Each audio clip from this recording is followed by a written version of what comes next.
Halo sahabat Diarana dimanapun berada, Assalamualaikum warahmatullahi wabarakatuh. Salam sejahtera dan salam budaya untuk kita semua. Hari ini ya, hari pertama di bulan Juli tahun 2025.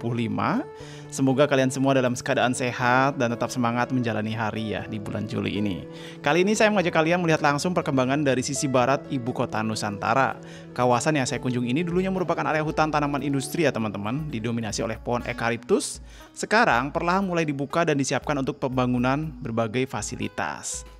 Nah teman-teman, saat ini kita berada tepat di kawasan pembangunan kampus Gunadarma ya. Terlihat di kawasan ini sudah mulai dibersihkan ya. Kalau kita lihat, lahan sudah mulai diratakan di beberapa bagian dan ada beberapa bangunan sementara yang mungkin digunakan sebagai kantor proyek atau tempat istirahat para pekerja.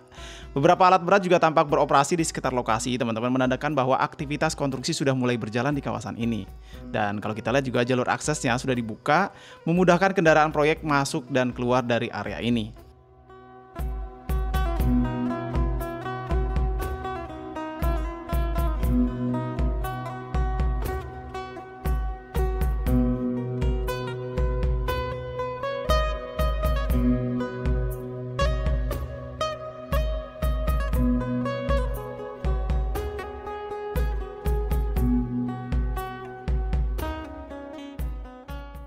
Nah selanjutnya teman-teman masih ya di kawasan kampus Gunadarma. Di titik ini kalau kita lihat sudah mulai terlihat bangunan yang mulai berdiri. Berdasarkan informasi yang saya dapatkan teman-teman, nantinya akan dibangun 3 menara kompleks kampus ini ya. Di sini akan ada 3 kompleks kampus. Dan saat ini yang lebih dulu dikerjakan adalah menara 1 dengan rencana tinggi mencapai 6 lantai. Dan yang 2 dan 3 itu masing-masing 12 lantai. Kalau kita perhatikan teman-teman, struktur kolom dan bentuk dasar bangunan sudah mulai terbentuk. Area sekitarnya juga udah mulai dipadati oleh aktivitas konstruksi ya. Ada alat berat, kendaraan proyek, dan beberapa fasilitas pendukung seperti kontainer serta bangunan logistik. Ini jadi fase menarik ya teman-teman, karena mulai terlihat bentuk fisiknya. Kita bisa membayangkan bagaimana nanti ketika bangunan ini rampung dan digunakan sebagai pusat aktivitas akademik di IKN. Perjalanannya tentu masih panjang ya teman-teman. Perjalanan pembangunan ini tentunya masih panjang, tapi langkah awal seperti ini sudah menunjukkan arah yang cukup jelas. Bagaimana menurut kalian?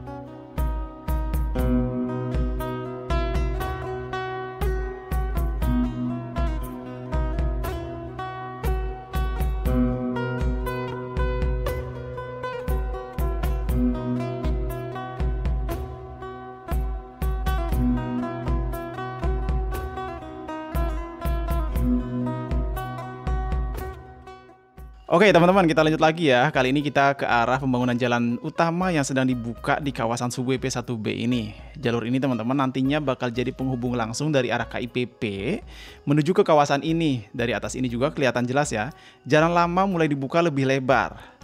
Yang agak disayangkan sih teman-teman, jalur ini sebenarnya sudah dibangun sebelumnya lengkap dengan lapisan geomet di lereng jalan untuk mencegah longsor. Bahkan saat itu juga udah dilakukan penanaman rumputnya di sepanjang lereng dan saya sempat lihat sendiri prosesnya. Banyak pekerja yang terlibat langsung benar-benar dikerjakan dengan serius.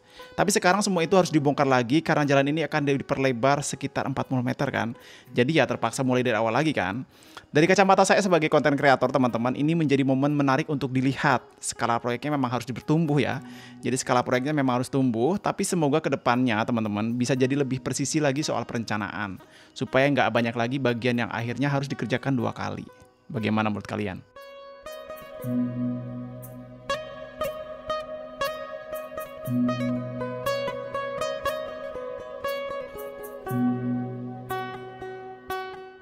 Nah teman-teman semua, masih di sekitar jalan utama yang sedang dibangun di kawasan SUBWP 1B. Dan kalau kita lihat dari atas ini kelihatan banget ya teman-teman, beberapa alat berat masih aktif bergerak di area proyek. Tapi yang lebih menarik ya teman-teman, kalau kita lihat lebih detail, di sisi bawah ini sudah mulai tampak struktur terowongan utilitas terpadu, atau kalau dalam bahasa Inggrisnya itu MUT. Jadi bukan cuma jalannya yang dibangun, tapi infrastruktur bawah tanahnya juga dibangun bareng. Ini penting banget teman-teman, karena MUT ini nantinya bakal dipakai untuk instalasi kabel, pipa air, dan jaringan listrik, dan lain-lain ya nantinya. Semua kan nantinya di Ibu Kota Nusantara ini tertanam rapi di bawah. Nah, kalau seumpama dibangun jalan duluan, baru nanti dipikirkan belakangan untuk MUT-nya, kan nanti dibongkar-bongkar lagi. Nah, kalau seperti ini kan langsung tuh ya MUT-nya dibangun bareng dengan jalannya. Keren kan?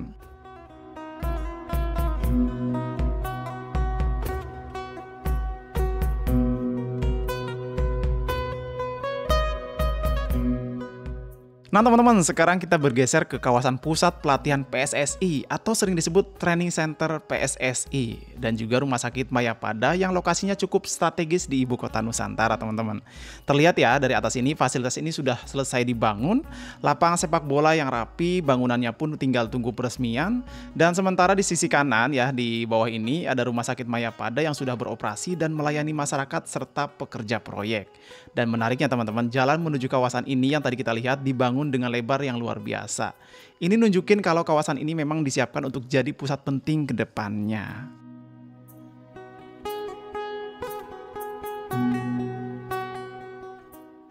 Ngomong-ngomong soal pusat pelatihan PSSI teman-teman, kita juga patut bangga nih karena tahun ini Indonesia mengirimkan 1.548 atlet ke ajang SEA Games tahun 2025 yang berlangsung di Thailand pada bulan Desember mendatang.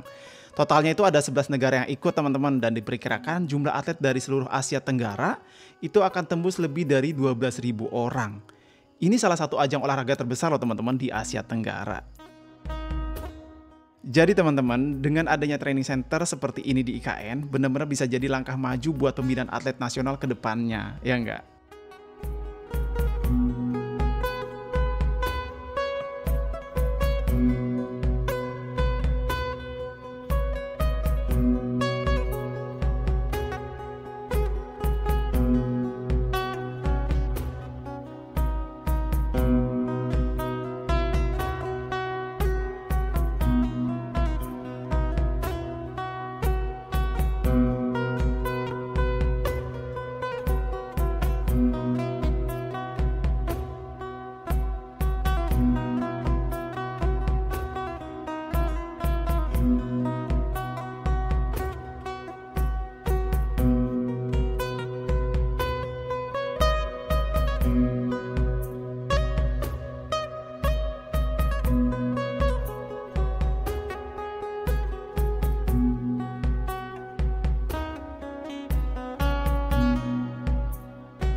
Oke teman-teman semua, kita bergeser ya, dan seperti yang sering kita bahas di video-video sebelumnya, kawasan ini itu sudah memiliki kolam retensi yang dibangun tidak jauh dari jalur utama jalan yang dibangun tadi. Nah, kolam ini juga kalau kita lihat ini untuk mengendalikan banjir sekaligus menampung air hujan. Dan ini bagian penting dari infrastruktur hijau di IKN nantinya.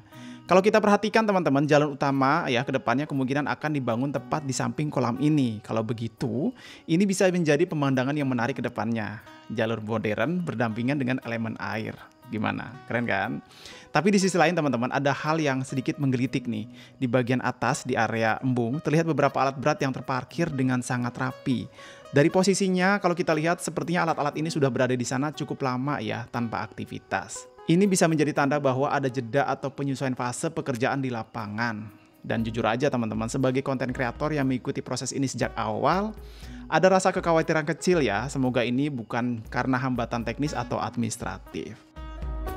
Tapi di saat yang sama teman-teman, saya tetap optimis dalam proyek besar seperti ini ya. Jeda kadang memang bagian dari strategi besar. Yang penting adalah bagaimana proyek ini terus berjalan ke arah yang benar, sesuai rencana jangka panjangnya. Bener kan?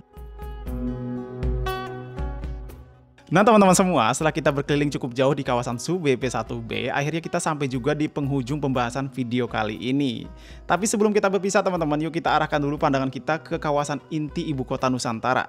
Kalau kita lihat ya, di kejauhan sana terlihat Istana Garuda dengan desain sayapnya yang begitu memukau. Berdiri megah di tengah bentang alam yang luas. Di sekitar kawasan ini juga kita bisa melihat hutan tanaman industri didominasi oleh pohon-pohon eukaliptus. Tapi sesuai dengan rencana tata kota, nantinya pohon-pohon ini akan diganti dengan jenis tanaman yang lebih cocok dan berkelanjutan untuk IKN teman-teman. Jadi pohon-pohon ini nanti akan digantikan sesuai rencana. Sebagai content creator, saya pribadi merasa optimis teman-teman. Pembangunan IKN ini memang bukan tanpa tantangan, tapi semangat untuk membangun ibu kota yang hijau, cerdas, dan berkelanjutan sangat terasa nyata di lapangan. Yuk teman-teman, kita terus dukung dan kawal bersama agar IKN bisa benar-benar menjadi simbol masa depan Indonesia yang lebih baik. Saya Dian Rana pamit undur diri. Wassalamualaikum warahmatullahi wabarakatuh. Salam sejahtera dan salam budaya untuk kita semua.